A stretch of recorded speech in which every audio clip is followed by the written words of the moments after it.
Хоршоогоор ямар чиглэлийн үйл ажиллагаанд хөрөнгө оруулалтын зээл авах боломжтой вэ?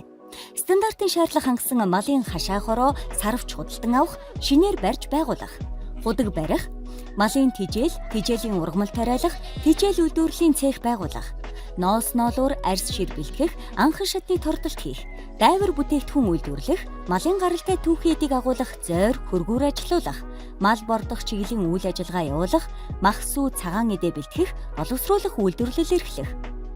Үржлийн мал худалдан бойжуулах, борлуулах, мал нядалгааны цех ажилуулах, мал үржүүлэх технологийн ажил үйлчилгээ эрхлэх, мал эмнэлгийн ажил үйлчилгээ эрхлэх, мал аж ахуй зориулагдсан хөдөлмөр хөнгөвчлөх техник технологи, тоног төхөөрөмжийн дундын үйлчилгээ үзүүлэх, ашиг шимийг нь тогтмол хүртдэг бусад амьтны аж ахуй эрхлэх.